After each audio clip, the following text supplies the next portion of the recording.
News coming in. Home Minister Amit Shah is interacting with Bharat app taxi drivers at this point in time. Take a look at these images coming in. Dairy का दूध होगा या अमूल का होगा, बताइए आप लोग, आता है या नहीं आता है? तो 1,25,000 करोड़ में आपका भी इसमें पार्ट है। अब फर्क क्या है प्राइवेट डेयरी और कोऑपरेटिव डेयरी में? प्राइवेट डेयरी और कोऑपरेटिव डेयरी में ये फर्क है कि प्राइवेट डेयरी अगर ये 1,25,000 करोड़ का टर्नओवर करे, करती भी है कुछ डेयरियां, थोड़ा थोड़ा थोड़ा, अमूल जायंट है मगर 50 करोड़ 25 करोड़ का टर्न, तो उसमें पशुपालक माता के पास पशु का पालन कर दूध निकालकर डेयरी में भरती है, इसको सिर्फ एक निश्चित रकम मिल जाती है। अमूल में क्या होता है? अमूल में दूध एकत्रित किया जाता है, इसका आइसक्रीम बनता है, इसका थैली में दूध भी आपके यहाँ पहुंचता है, इसका पनीर भी बनता है, इसका दही भी बनता है, इसका घी भी बनता है, इसका दूध का पाउडर भी बनता है।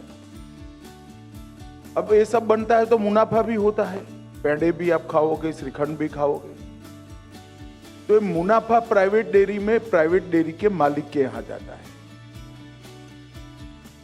अमूल में ये बनाने का खर्चा जो 15% से ज्यादा नहीं, उन्होंने बताया 85%, एक्चुअल में 100%, बाकी का 15% तो बनाने का खर्चा है। जैसे आपकी वाहन आप चलाओगे तो पेट्रोल डालना पड़ेगा, ये तो खर्चा है ना। इस तरह से बाकी बना पूरा का पूरा मुनाफा वो दूध पशुपालन करने वाली माता के हाथ में, बेटी के हाथ में चला जाता है। और आपको आश्चर्य होगा, मैं आग्रह करूंगा सहकारिता विभाग को कि 25 माताओं बहनों का एक लिस्ट हमारी साइट पर रखेंगी जिन्होंने एक साल में 1 करोड़ से ज्यादा रुपए का दूध डेयरी में भरा है, जिनकी इनकम 1 करोड़ से ज्यादा है। अब कहने के तो वो भी गाय भैंस पाल रही है।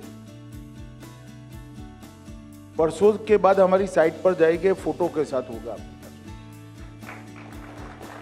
तो ये जो कंसेप्ट है वो ये है कि जो श्रम कर रहा है, जो मेहनत कर रहा है, उसी को मुनाफा मिले, किसी सेठ को न मिले।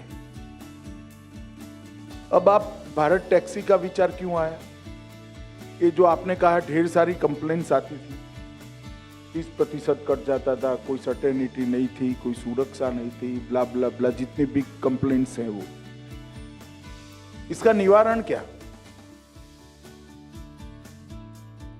वो जो कंपनियां हैं, वो कंपनियां चलाने का उद्देश्य मालिक को धनी बनाना है। मेरी बात सच है या नहीं है? हमारा भी उद्देश्य मालिक को धनी बनाना है।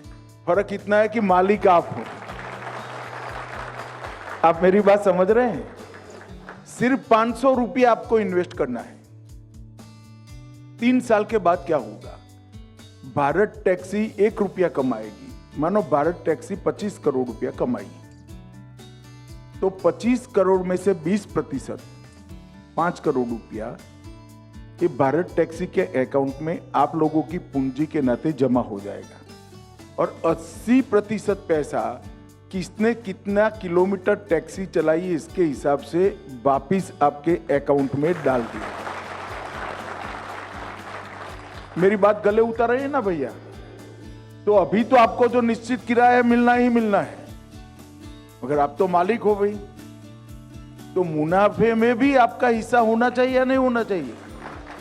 तो ये हिस्सा आने वाला, मगर पहले 3 साल तक थोड़ा धैर्य रखना पड़ेगा। जैसे एक बच्चा होता है, हम प्यार से लालन पालन करते हैं, करते करते बच्चा 30-40 साल का होता है, हम वृद्ध होते हैं, हमने इसका लालन पालन किया, बाद में वो हमारा लालन पालन करता है।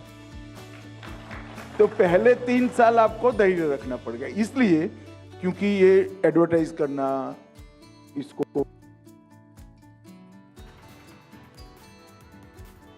Amit Shah in an interaction with Bharat Taxi app drivers at this point in time. It's being launched by the Home Minister. स्पर्धा थोप देगी गलत प्रकार की, क्योंकि वो तो कमा कर बैठे हैं।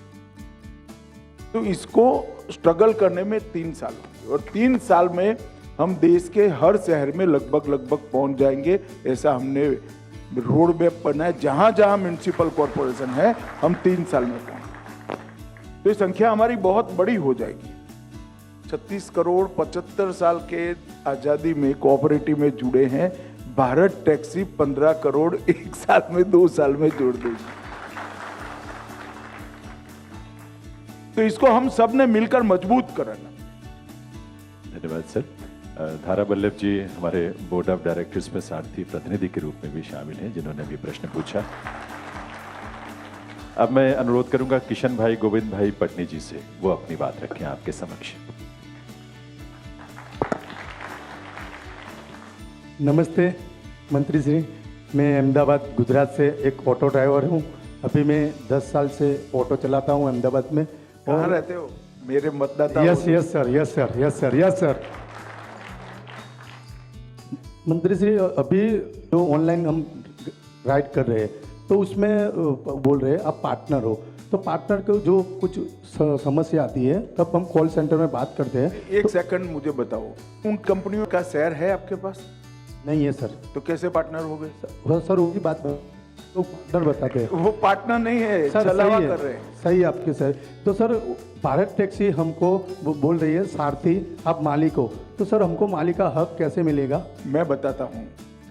भारत टैक्सी में अभी हम सब छोटा छोटा काम करते हैं, सारथी है। हमारे पास इतनी पूंजी तो है नहीं कि इतना बड़ा कंपनी खड़ा कर दे।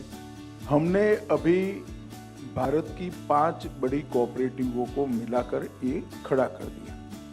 अब जैसे आपकी संख्या बढ़ती जाएगी, जो सारथी इसमें पार्टनर बनना चाहता होगा, कंपलसरी नहीं है, बनो ना बनो आप पर निर्भर है। 500 रुपये का अगर आप शेयर लोगे तो आप इसके मालिक हो जाओगे। आप मेरी बात समझ गए? फिर जब भारत टैक्सी का बोर्ड ऑफ डायरेक्टर का चुनाव होगा तब इसमें कुछ सीटें सारथियों के लिए भी चिन्हित रखी। जैसे अभी भाई साहब बोर्ड ऑफ डायरेक्टर में आ गए, तो वो आपके सारे हितों की चिंता करेगा। अगर भारत टैक्सी सारथियों के पक्ष में कोई नीति नहीं करती है तो ये तो आपका प्रतिनिधि ना चिल्लाएगा कि ऐसा नहीं चलेगा भाई, हमारी कंपनी है, आप ऐसा कैसे कर रहे हो। मुझे बताओ भाई, उन कंपनियों के बोर्ड में आपका कोई प्रतिनिधि है? नहीं सर, नहीं सर। यहाँ पर है, यहाँ पर है। तो आप मालिक हुए या नहीं हुए? Yes sir, yes sir. तो यही कंसेप्ट है भाई, आपका कोऑपरेटिव है, आपको चलाना है। मगर इतना रखना, मैं आऊं तो कभी चाय पिलाना भाई, बाकी तो क्या है यार इसमें। कंपनी आपका ही है, मुनाफा भी 20% रिजर्व करेंगे, जिससे कंपनी कोई खराब समय में आए तो हमारी उससे चलती रहे। 80% मुनाफा पर किलोमीटर वापिस दे दिया। पहले 3 साल हमें एक एक शहर बढ़ाता जाना है। अभी दिल्ली एनसीआर बढ़ा है, तब राजकोट बढ़ाएंगे वो। तो पहले 3 साल हमारा एक्सपेंशन में जाएगा। 3 साल के बाद जितना भी मुनाफा होगा 20% कोऑपरेटिव भारत टैक्सी में रहेगा और 80% हमारे सारथी भाइयों को वापिस दे दिया। धर्मेंद्र कुमार वर्मा जी, उनसे अनुरोध करूंगा कि वो अपनी बात आपके समक्ष रखें। आदरणीय मंत्री मनोज जी नमस्कार। मेरा नाम धर्मेंद्र वर्मा है और मैं उत्तर प्रदेश के औरैया ज़िले का रहने वाला हूँ और यहाँ पर दिल्ली में रोहिणी सेक्टर 20 में रहता हूँ। और ये जो बेस्ट कंपनियाँ हैं, इसमें लगभग मैं 10 साल से गाड़ी चला रहा हूँ। मोटे कमीशन को लेकर के हम 12, 15, 16 घंटे गाड़ी चलाते हैं, लेकिन अपने परिवार का जो है पालन पोषण अच्छे से नहीं कर पाते। तो भारत टैक्सी जो दावा करती है कि ड्राइवर को पूरा पैसा मिलेगा, कोई कमीशन नहीं कटेगा, तो ऐसे में भारत टैक्सी ये कब तक रन कर पाएगी? कब तक मतलब हम ड्राइवरों को कहाँ से देगी ये सब जो सुविधाएं दे रही है? देखिए ऐसा है, एक तो बैठ जाइए आप। पहले एक बात समझिए, भारत टैक्सी का उद्देश्य कोई कंपनी की तरह बड़ा मुनाफा कमाना नहीं। भारत टैक्सी का उद्देश्य है हमारे सारथी भाइयों को मजबूत करना।